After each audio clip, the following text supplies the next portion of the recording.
porque senão fica atrapalhando.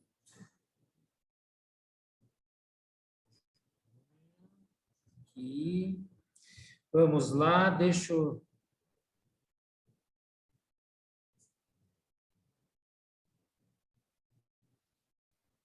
Cadê?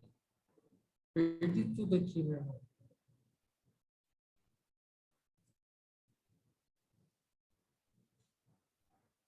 Chegou a compartilhar ainda? Não, né? Não basta não, né? Então, vamos lá.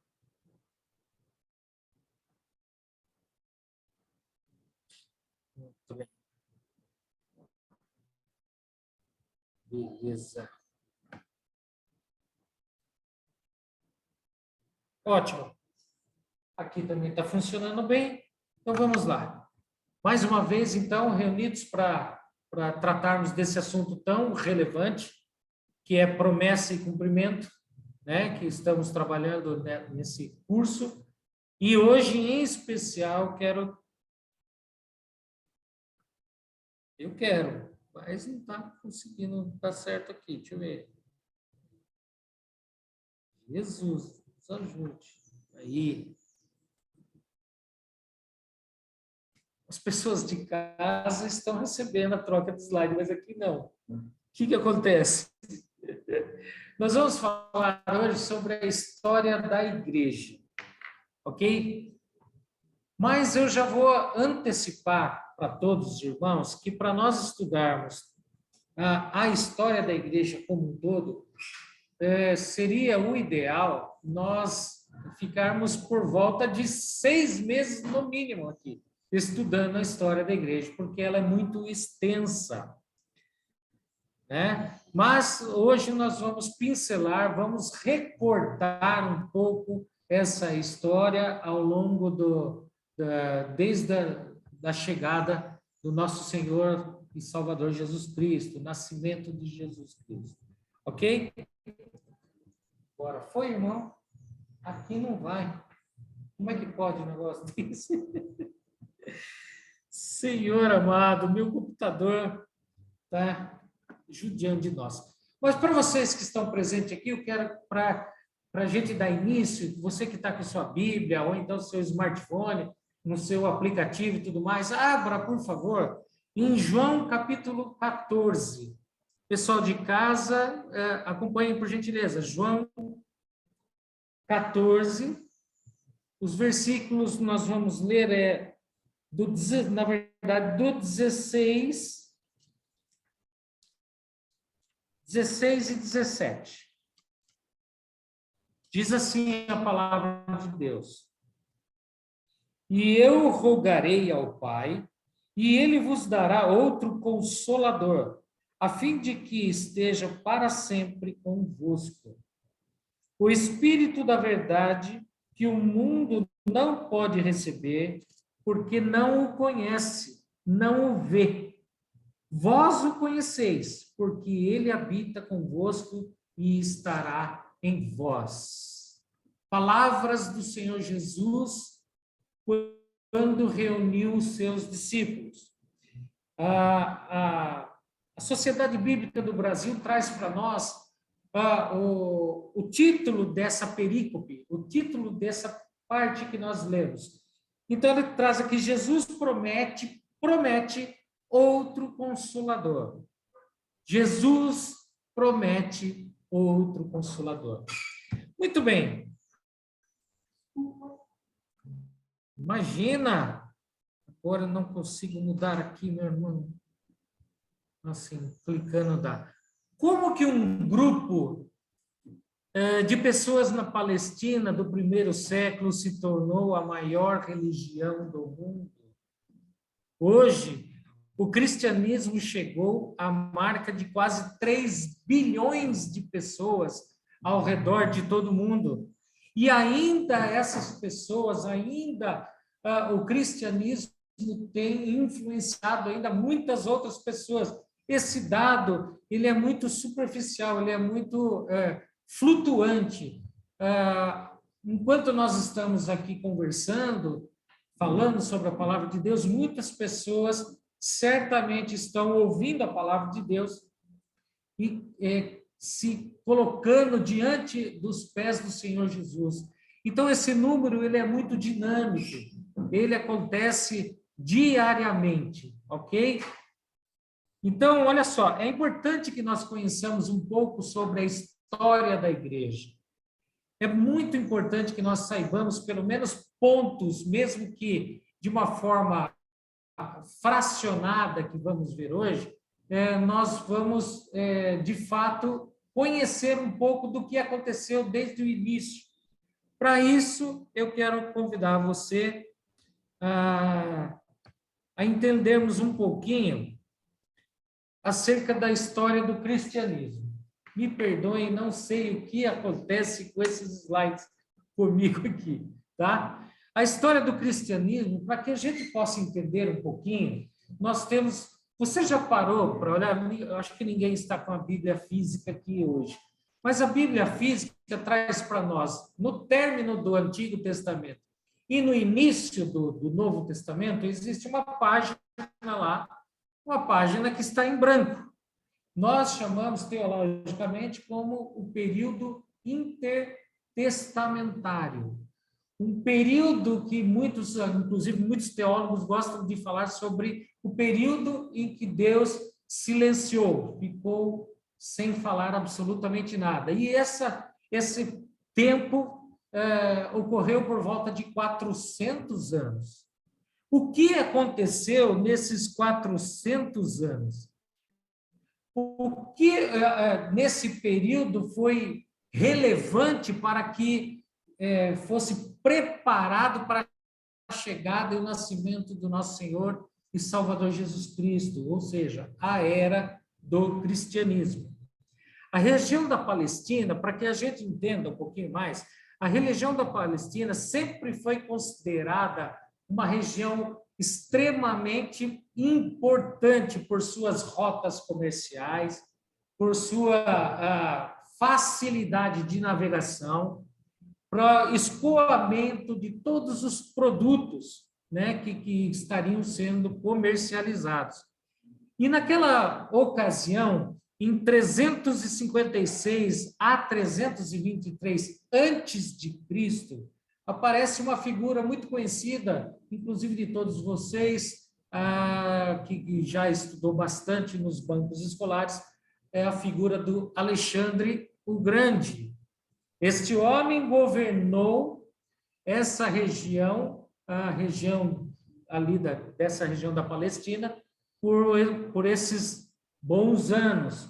E Alexandre o Grande foi um homem considerado um grande conquistador, mas um conquistador diferenciado, um conquistador que conquistava terras, conquistava pessoas, mas de uma forma mais agradável, diferente dos anteriores, que eram violentos, truculentos, conquistava na base da força, matando pessoas, trazendo medo. Alexandre o Grande já não.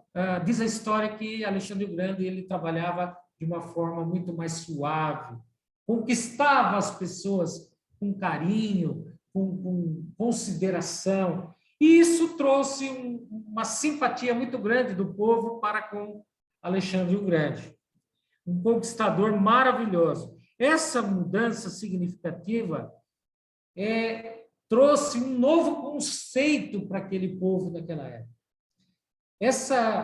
Alexandre trouxe a questão da unificação da política, unificação da cultura, unificação dos povos, e o mais importante e mais interessante para nós, Deus fez com que Alexandre o Grande tivesse a excelente ideia de unificar também a língua falada na região. Ora, eram muitas línguas que se falavam, então a comunicação era prejudicada. Então, Alexandre o Grande faz uma proposta em unificar a língua no que diz respeito a trazer somente para o grego. Isso facilitou muito. Tanto isso é verdade que essa mudança significativa, ao longo da história, nós conhecemos como o helenismo. Lembra quando vocês estudaram sobre o helenismo? O helenismo traz essa unificação como um todo. Tanto isso é verdade que até mesmo os escritos antigos, bíblicos, foram traduzidos para o grego. Lembram? A história da igreja diz que até mesmo os outros escritos antigos foram trazidos para o grego para que todos tivessem conhecimento, chamado a Septuaginta, né? A história nos conta que Ptolomeu II, ele convocou 70 anciãos para traduzir a Bíblia, traduzir os escritos bíblicos para o grego. E diz a história, e aí também não existem evidências, mas a lenda diz que foram colocados escritos para 70 anciãos e eles trabalhavam individualmente, separadamente um dos outros. E quando se reuniu para ver as traduções, diz a lenda que todas as traduções estavam exatamente iguais. Isso, de fato, não existe evidências, mas nós acreditamos no poder de Deus para que isso aconteça, não é verdade? Muito bem. A história avança para que nós entendamos, logo após o período de Alexandre o Grande, acabou o seu governo, acabou morrendo, entra então o grande Império Romano. O Império Romano todos conhecem, foi conhecido como muito truculento, muitos imperadores truculentos, violentos e tudo mais. Mas existe algo que Deus agiu logo no início ali para preparar todo o terreno para a chegada do Evangelho, para a chegada de Jesus. A característica primordial do Império Romano era investir em infraestrutura, em construir estradas, melhorar a logística, a comunicação, a segurança. O imperador, naquela época, estava trazendo situações favoráveis. E nós entendemos, nós como bons cristãos, entendemos que isso tudo era o poder de Deus já agindo para que essa preparação já estivesse à frente para a chegada de Jesus Cristo, né? Com isso, 3 pontos importantes antes do início do cristianismo foram essenciais acontecer para que fosse preparado o caminho para Jesus. Em primeiro lugar, o helenismo, né, com a unificação da política, a unificação da cultura, da estética e principalmente da língua, trazendo todo o entendimento para a língua grega. O segundo ponto importante, o próprio Império Romano, trazendo assim a praticidade para os dias atuais. O ir e o vir seria mais fácil, seria mais tranquilo para a expansão do Evangelho. E também, com o próprio helenismo, a fragmentação do judaísmo. O judaísmo era um ponto em que seria um ponto travador, vamos dizer assim, da expansão do Evangelho. Os judeus certamente não aceitariam, e isso a gente vê na história. Mas, com a unificação, uma parte dos judeus concordavam com o helenismo, outra parte não concordava, houve então um racha. Então, o próprio judaísmo aqui foi considerado fragmentado, e ele já sofreu um pequeno golpe, né? E eu queria até mostrar para vocês aqui, que estão presentes, algumas figuras. Eu coloquei aqui a foto do Alexandre o Grande e a consequência disso a respeito da unificação da língua grega e tudo mais. logo após o Império Romano, com a sua tecnologia, com as suas construções maravilhosas, com a pavimentação, com a segurança e também a fragilização do judaísmo, ok? Então, estava preparado o contexto para a chegada do Senhor Jesus. E agora sim nós vamos, de fato, dar início à era cristã. A igreja em Jerusalém. Eu coloquei aqui a foto do Senhor Jesus e coloquei aqui também alguns pontos específicos do que aconteceu desde o início da vida dele até a sua crucificação e morte. Agora sim, Jesus chegou.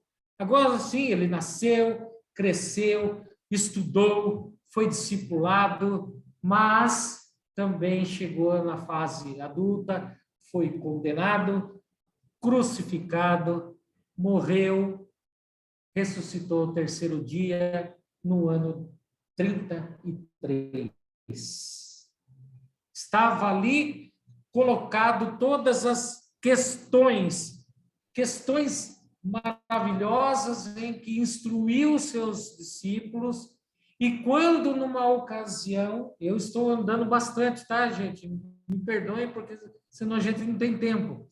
E quando foi num período após a sua ressurreição, ele aparece aos seus discípulos e convoca-os para uma reunião, vamos dizer assim, em determinado local. Lembram disso? E ali ele chama os seus discípulos e traz as seguintes palavras para eles, que constam lá em Mateus 28, 19 e 20, que é a grande comissão, né?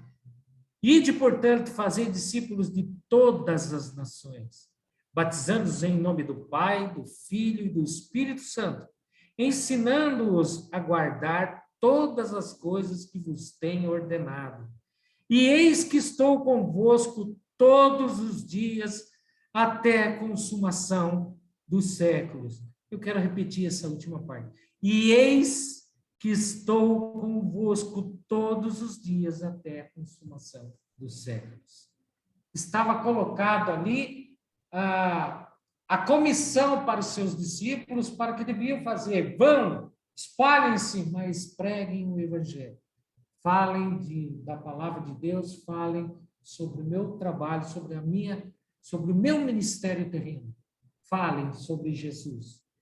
Então, isso trouxe um ânimo muito grande para aqueles discípulos. Aquilo trouxe para eles. Eles estavam cabisbaixo porque tinham, de certa forma, perdido a pessoa do mestre. Mas agora ele aparece e traz para eles essa grande comissão maravilhosa, e eles saem todos. A Bíblia parece que, num período assim tão curto, ela não destaca muitas coisas, mas parece que eles saíram a 100 por hora, né? A 220 volts. Falaram, vamos fazer acontecer, tal, não sei o quê. Mas não foi bem assim. Não foi bem assim que aconteceu. Por quê? Nós temos alguns fatores importantíssimos para a gente trazer aqui acerca do que eram os discípulos. Os discípulos, na sua grande maioria, eram judeus. Eram pessoas que também acreditavam naquilo que os judeus pregavam e também eram obedientes. Pedro, inclusive, era um judeuzão. E a Bíblia nos fala que até lá em Atos dos Apóstolos, em que ele teve um encontro lá, Atos 10, 9 a 16. De 9 a 16 relata a visão que Pedro teve quando, na hora do almoço, antes de ir comer, ele foi orar ao Senhor. Vocês vão lembrar dessa passagem. Quando ele estava orando, ele teve uma visão que via descendo do céu um lençol branco, seguro nas 4 pontas, e por cima desse lençol vários animais ali. E ali ele tem um entendimento que Deus fala para ele, Pedro, você está com fome, coma desses animais. E Pedro, como um bom judeu, ele fala assim, eu, Senhor, eu sou um judeu, eu não vou comer isso aqui, eu vou me tornar impuro. quando Deus abre o entendimento de Pedro e diz assim: Pedro, não torne impuro o que eu purifiquei. Ou seja, Deus estava falando com Pedro que, na verdade, o evangelho não era somente para ser pregado para os judeus, mas era para ser pregado para todas as pessoas, para todo mundo. Então, ali começa um novo entendimento. Até então, Pedro tinha o entendimento que seria para um grupo restrito de pessoas para pregar o evangelho. Mas não, o Senhor mostra a ele que está aberto para todos, qualquer localidade, judeus, gentios, seja quem for, pregue o evangelho. A segunda questão importantíssima entre os discípulos foi a conversão de Saulo. Lembram disso? Na estrada de Damasco, Saulo teve um encontro. Quem era Saulo, né? Saulo era um judeu, um cumpridor de ordens, ótimo, um homem assim, no sentido de cumprimento, de obediência, mas era um fariseu. Era um homem que estava lutando, inclusive, contra os cristãos, ali, já mais à frente falando. Mas foi necessário a conversão de Saulo para que houvesse um entendimento maior, macro, a respeito do que é o cristianismo, né? Então, de perseguidor de cristãos para um importante instrumento nas mãos de Deus para a propagação do evangelho. Paulo teve um encontro com Jesus e os discípulos tiveram uma abertura melhor, sobretudo. As escamas, de fato, caíram. Mas o interessante aqui que eu quero também frisar a respeito de Paulo, Paulo foi extremamente relevante com seus escritos, e hoje a gente se delicia e aprende muito com seus escritos, mas ele foi um excelente missionário. Mas melhor ainda do que missionário Paulo foram as próprias pessoas comuns da época. E as pessoas comuns ali eram os comerciantes, eram ferreiros, padeiros, lavadeiras, enfim, todas as pessoas que por onde elas passavam, por onde elas viajavam, elas testemunhavam sobre esse Jesus maravilhoso. E a propagação do evangelho começou a se espalhar por todo o Império Romano, por toda na verdade nós podemos chamar até de mundo naquela época, né? Nós não é errado a gente falar dessa forma, mas propagou de uma certa forma com as pessoas chamadas de pessoas comuns, pessoas como eu, pessoas como vocês, pessoas que levam o evangelho. Nós, vocacionados como pastores e tudo mais, nós temos essa obrigação de expandir também. Mas nós temos nossas limitações. Mas e o povo de Deus? O povo de Deus não tem limitação. Ele está espalhado por tudo quanto é lugar. Então, essa obrigação nós temos. E o povo daquela época teve essa concepção, teve essa visão. Muito bem, agora nós temos que passar desse período, né, que a gente entendeu, da preparação para o início com seus discípulos ali, com Jesus, tudo mais, e como consequência disso tudo, que não foi nada fácil, nós vamos falar um pouco a respeito das primeiras perseguições. A igreja sofreu e ainda sofre muito. E ainda sofre bastante. Muitas localidades, mesmo no Brasil, a gente sofre algum tipo de perseguição, mas ainda é meio discreta, meio velada.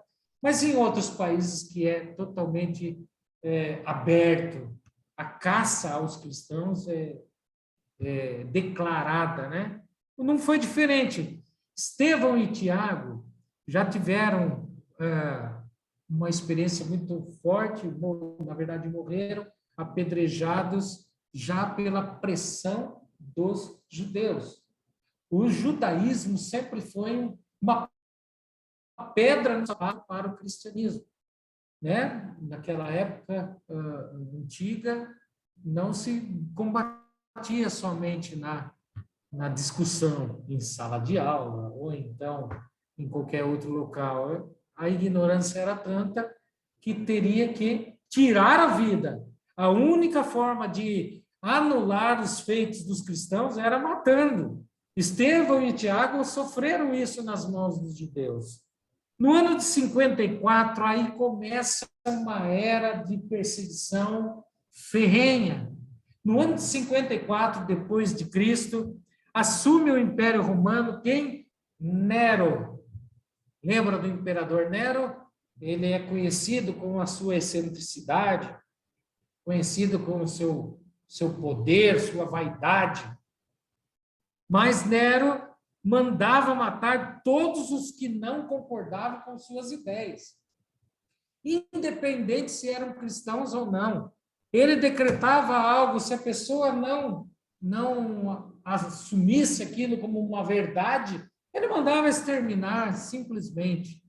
Nero foi considerado um tirano. Em 64, já após 10 anos do seu governo, ele é acusado por incendiar Roma. Lembra da história disso? Nero incendiou Roma, tal, mas na verdade, se você for ler profundamente sobre a história do Império Romano, você vai ver que não existe evidências que Nero foi o responsável mesmo por incendiar Roma. O fato é que Roma, relatado nos livros de história, em que Roma sofreu esse incêndio que durou 6 dias e 7 noites. Foi algo assim monumental. Destruiu uma grande região mesmo de Roma. Provavelmente, nessa época, por matar as pessoas, os cristãos, provavelmente nessa época em que Paulo e Pedro foram mortos também.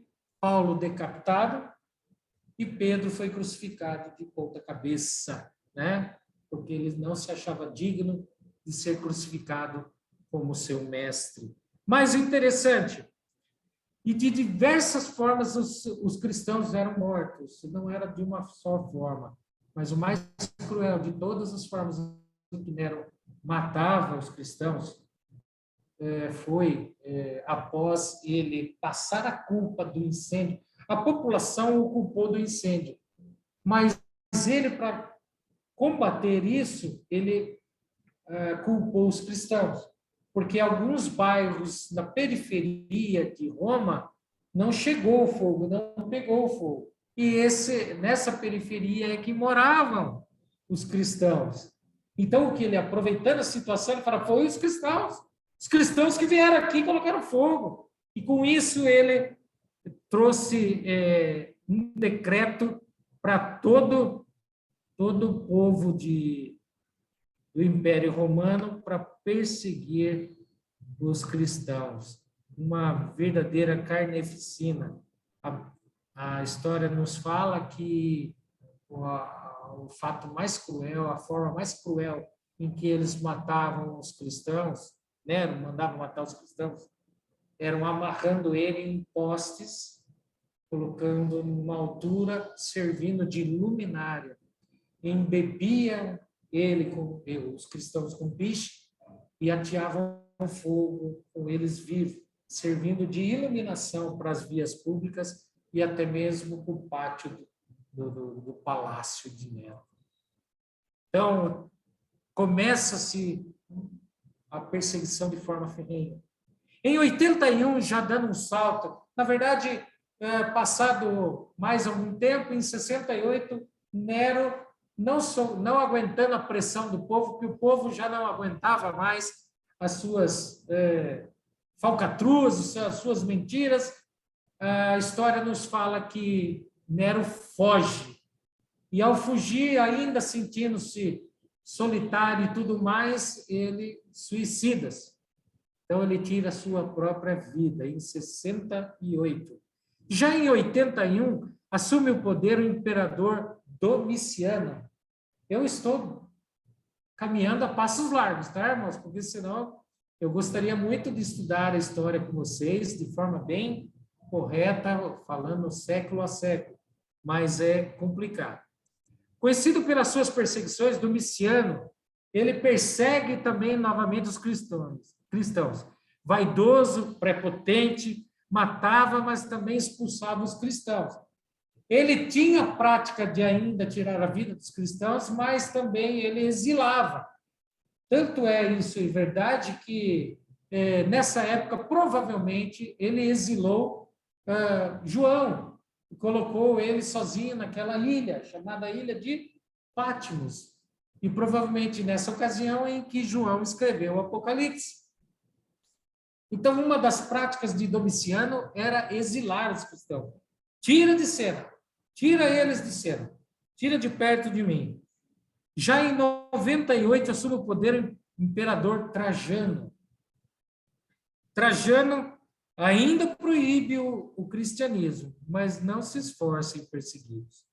O que vem a ser não se esforça em persegui-los? Na verdade, Trajano, ele não usa do Estado, não usa do dinheiro público para investir na perseguição de cristãos. Ele persegue, sim, ele ainda tem o cristianismo como proibido, porém, ele agora só vai tomar atitudes, providências com cristãos a partir de denúncias formais. Não adiantava eu chegar lá e falar assim, olha, tem um cristão lá falando de tal, que está fazendo isso, isso. Não adiantava falar, você vai ter que fazer uma denúncia por escrito. E essa denúncia, então, inibiu algumas pessoas no sentido de colocar o seu nome diante de uma denúncia. Mas, mesmo assim, nós vemos muitos cristãos ainda sofrendo nas mãos de Trajano. Um exemplo muito interessante era o bispo de Esmirna, chamado Policarpo. Policarpo de Esmirna sofreu nas mãos de Trajano e foi queimado vivo também, por não negar a Cristo. E ele traz essas palavras, muito interessante. Eu sirvo há 86 anos a Jesus, e ele não me fez mal nenhum. Como eu blasfemaria ao meu rei que me salvou? Fica aqui para nós, né, um relato muito forte acerca do testemunho cristão. Será que nós, se fôssemos colocados contra a parede, numa situação como essa, nós estaríamos negando ou confirmando que somos de Jesus? Policarpo sofreu na pele, mas através do sangue desses mártires, que é considerado como a semente do Evangelho, é que eu e vocês estamos aqui, né, com essa oportunidade maravilhosa de estudarmos a palavra de Deus. Foi pela perseverança desses homens, mulheres, de Jesus, em não negá-lo nos momentos mais críticos, que nós estamos aqui hoje. Outros... Exatamente.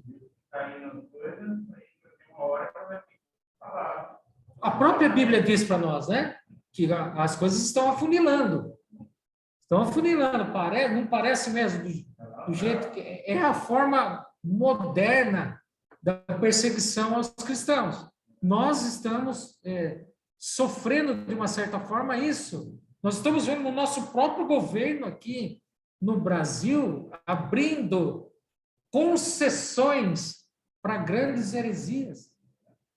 E aí, sobre heresias também que eu quero falar com vocês agora. A igreja, então, agora, após esse período das primeiras perseguições, tem um pequeno tempo de paz. Um pequeno, tá? Não é grande, não. Mas surgem outros problemas agora dentro da própria igreja. Dentro da própria igreja, do cristianismo. Primeiro problema que apareceu. O cristianismo era composto de pessoas humildes, pobres, e a elite do império não permitia que pobres estivessem com a razão. Trajano trouxe algo mais leve, para que não houvesse tanta perseguição, e deu uma certa liberdade para os cristãos, mas agora o próprio império estava mesclado com os cristãos. As pessoas do império estavam mesclando, as pessoas poderosas, ricas e tudo mais. E eles não admitiam de forma nenhuma que os cristãos, os pobres, tivessem a razão, tivessem pregando a verdade. Eles jamais admitiriam isso. E o segundo problema que aconteceu era a falta de organização da própria igreja. A igreja faltava uma boa teologia, faltava algo que eles pudessem dizer, olha, eu creio exatamente nisso, mas daria abertura para heresias, não tendo a organização, não tendo uma boa teologia, não tendo um credo, daria abertura para heresias. E, de fato, foi isso que aconteceu com a aparição do gnosticismo. Já ouviram falar sobre o gnosticismo? Quando a gente ouve falar do gnosticismo, parece que... O que é o gnosticismo, na verdade? Na verdade, o gnosticismo nada mais é do que a doutrina que visa a salvação da alma, não através da fé, mas pelo conhecimento mais aprofundado, propriamente dito, através do saber espiritual. Eu adquiri um patamar superior, então eu vou ser salvo, você não. Eu sei o que é a verdade, eu sei. Então, essa abertura, esse conhecimento intelectual trouxe para dentro da igreja, através de Marcião, um cristão que teve essas ideias malucas, e ali surgiu o marcionismo, trazendo o gnosticismo. E notem, a história fala para nós do gnosticismo, até parece que são grupos que estão fora da igreja. Mas, na verdade, isso aconteceu dentro da igreja. E olha só os golpes em que a igreja estava sofrendo para o seu avanço, né? Para essas heresias, a igreja precisava defender-se e providenciou algumas respostas. Aí, essas respostas a gente já conhece muito bem, porque nós estamos numa época privilegiada. A primeira resposta que a igreja providenciou foi o cânon, foi os livros, de fato, serem reconhecidos como livros sagrados, porque até então todo mundo falava, fazia, acontecia, e iam querendo acrescentar escritos ali, e os teólogos ali já não sabiam mais como afirmar o que é verdade, o que não é verdade, o que é heresia, o que é oficial, o que é apócrifo. Então, foi determinado que, oficialmente, não somente os livros antigos, o Antigo Testamento, como também o Novo Testamento, foram criados como cânon. A segunda resposta que a igreja deu foi o credo apostólico. Credo, no latim, significa literalmente, eu creio. Os cristãos não tinham um discurso de fé. Os cristãos não tinham algo que falasse, que tivesse para se apegar ali e falar assim, não, eu creio nisso. Era muito vago. Então, isso dava margem para heresias. Então, foi criado o credo apostólico, que os irmãos conhecem muito bem, que hoje é trazido até os dias atuais. Eu poderia estar lendo aqui, mas vai consumir um pouco nosso... Se nós tivermos um tempo no final, nós vamos ler o credo apostólico, ok? E a terceira resposta foi a apostolicidade da igreja. Qual é o caminho que nós devemos seguir? Quais são os ensinamentos que nós devemos seguir?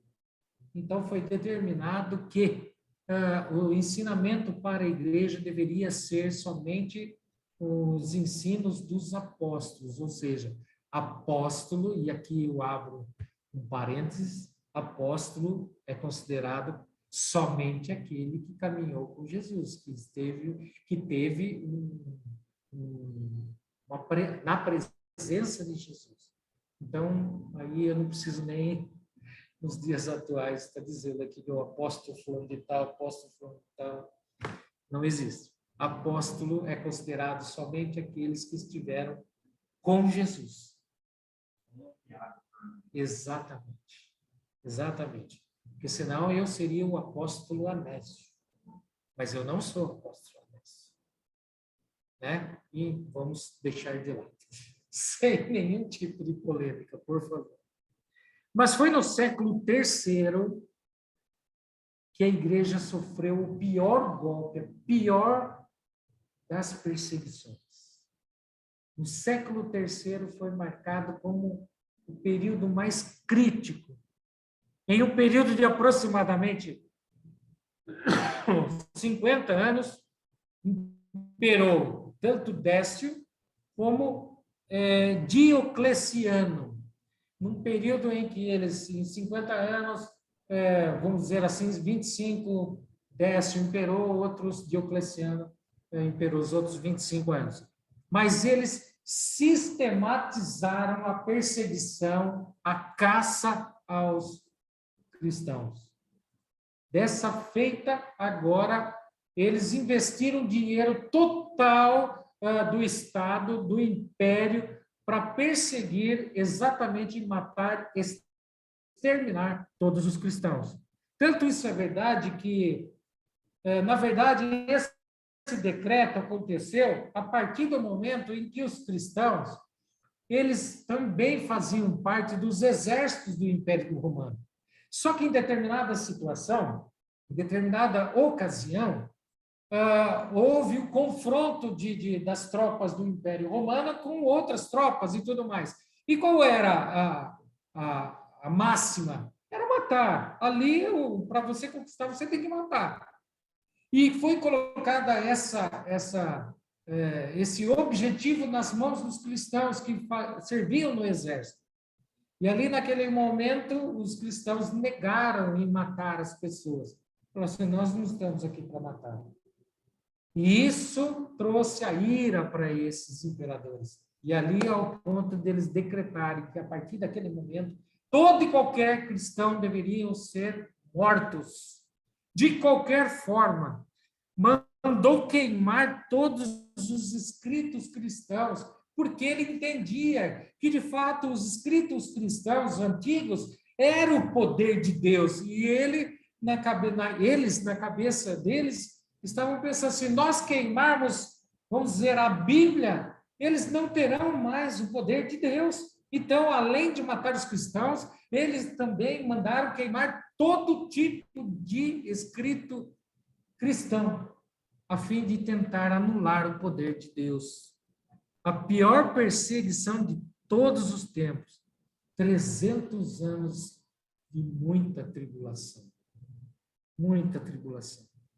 Mais à frente, já num período bem mais à frente, a história nos mostra que aparece um homem chamado Constantino. Vocês também já devem ter ouvido falar de Constantino. Constantino era um homem que tinha o seu povo e tinha uma localização próxima de Roma, em que ele tinha dominado. E o interessante é que a história nos fala em que, em dado momento, ele resolve invadir Roma. Sabendo dessas proezas desses antigos imperadores, ele fala, não, isso precisa acabar. Eu vou invadir Roma, eu vou tomar Roma. E diz a história que ele reúne os seus homens e vai para um alto monte. Quando ali, num determinado momento, ele tem uma visão, um encontro, uma experiência maravilhosa com Deus. E nessa experiência, pena que eu não consigo mostrar para vocês aqui, a visão que ele tem, que vem do céu, é sobre uma cruz. Uma cruz surge para ele. E as palavras de Deus dizendo assim, sob este sinal vencerás. Sob esse sinal vencerás, Constantino. Então, a história fala que, de repente, ali, essa experiência com Deus está totalmente ligada à conversão de Constantino. Ali, de fato, ele invade Roma, ele conquista Roma, e agora começa uma nova fase, um novo governo, uma nova história, né? Aí a história nos fala em que Constantino, ele trabalha em favor dos cristãos, ele é benevolente com os cristãos, tanto que em 313 depois de Cristo, a história fala que ele assina o Edito de Milão, dando de uma forma plena liberdade aos cristãos agora em meio ao império. Ainda não era a religião oficial do império, mas eles não eram mais perseguidos, eles tinham liberdade. E a igreja, a partir desse momento, começou a crescer, a expandir, a tomar proporções, mas infelizmente ainda não era o auge.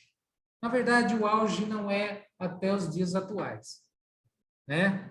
Mas uma igreja agora que andava de mãos dadas com o Estado apoiava, o Estado deixava construir templos, iniciou-se cultos, né? Em que eram mesclados pessoas do império, alto escalão, pobres e tudo mais. Houve muitas adequações, e aí, a partir desse momento, também surgem outros problemas.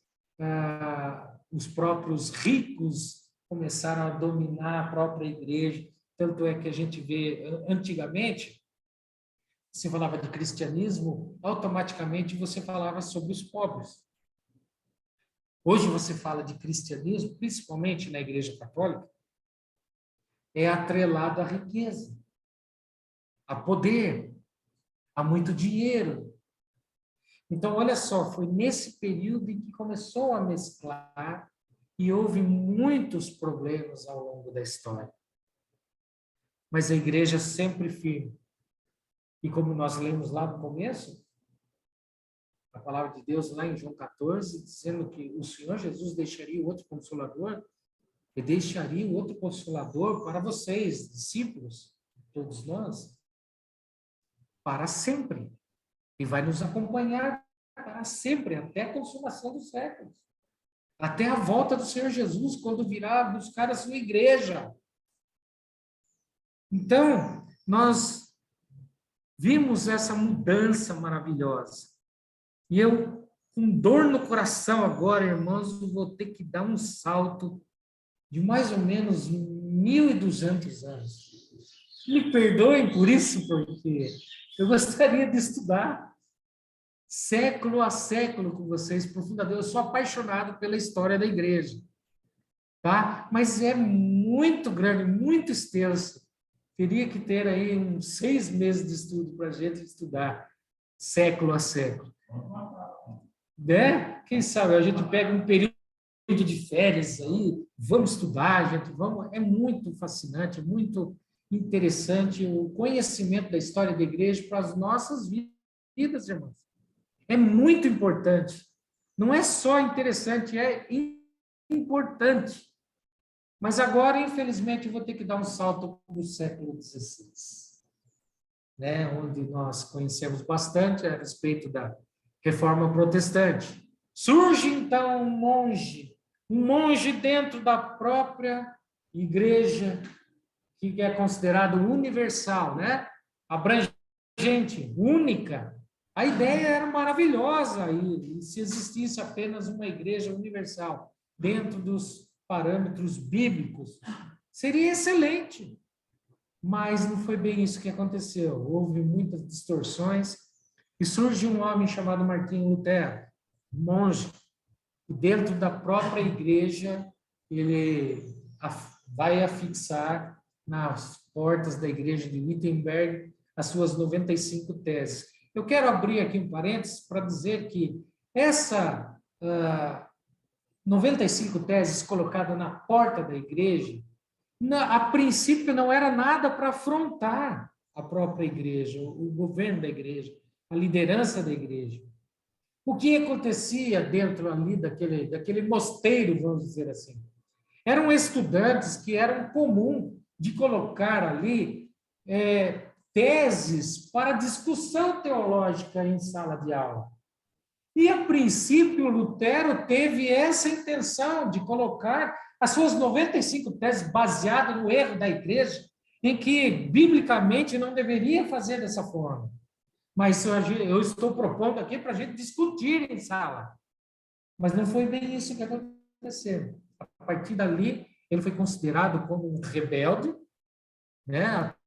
Até hoje, a Igreja Católica ensina que Martinho Lutero foi rebelde, um rebelde, se rebelou contra a igreja, né? Mas nós sabemos que Deus estava no controle de tudo isso e o momento era, de fato, de trabalhar algumas das questões que a igreja estava propagando no Império, a Inquisição, as indulgências, as barbaridades. Lutero bate contra isso. Fala assim, não é isso que a Bíblia nos diz. E ali vem também tantas coisas, né? E exatamente dia 31 de outubro, estamos chegando próximo, né, para celebrar isso. 31 de outubro de 1517, então, é considerado como o dia da Reforma Protestante. O dia que houve a libertação de algo que, de fato, Deus não se agradava. Tanto isso é verdade, irmãos, que se fosse para acontecer algo que não fosse do agrado de Deus, ele não permitiria. E eu louvo a Deus por isso. Hoje estamos aqui com esse conhecimento, com essa alegria de estudar a palavra, devido a essa atitude desse monge, que também perdurou. Nós falamos também, outra questão que eu gostaria de tratar com vocês numa outra ocasião é que Lutero, e depois tantos outros, né, Zwingli, e veio João Calvino, e assim na sequência veio tantos outros, são considerados os reformadores. Mas a história nos fala que existiu os pré-reformadores. Aqueles que não deu certo, aqueles que foram mortos, antes mesmo de colocar as suas ideias em evidência. Então, também devemos estudar os pré-reformadores. Grandes nomes que labutaram para o crescimento do Evangelho. E, por fim, irmãos, que a campainha já tocou, Atos capítulo 9, versículo 31, diz assim: assim, a igreja tinha paz por toda a Judéia, Galileia e Samaria, edificando-se e caminhando no temor do Senhor. E no consolo do Espírito Santo, crescia em número. A história da igreja mostra a nós que, independente do poder humano, do antropocentrismo, independente disso tudo, é o poder de Deus que atua em meio à igreja. E lembre-se de algo maravilhoso que o Senhor Jesus disse para nós, nos ensinou em todos os evangelhos, que igreja não é edificação. Não são quatro paredes. Igreja sou eu, cada um de vocês. O Espírito de Deus está em nós. O mundo não o vê, o mundo não o conhece, mas nós o conhecemos, porque ele faz morada em nós. Então, com isso, irmãos, não somente a história da igreja, mas a história do homem é maravilhosa no que diz respeito à sustentabilidade que o Espírito Santo de Deus nos dá. Ele nos traz iluminação para conhecimento, mas também para as nossas vidas, para a nossa sustentabilidade nos momentos mais difíceis da nossa vida. Não é verdade? E quem não passa por momentos difíceis? Eu sou o primeiro deles. Ah, se não fosse a presença do Espírito Santo. Então, com isso, eu quero dizer que durante toda a história, o Espírito Santo acompanha e guarda os seus. E assim tem sido ao longo de toda a história e também nos dias atuais. Independentemente da circunstância, o Senhor Jesus prometeu e certamente cumprirá até a consumação do século. Que Deus nos abençoe e que essa palavra encontre morada específica em nossos corações. Deus abençoe, queridos irmãos, em nome de Jesus. Amém?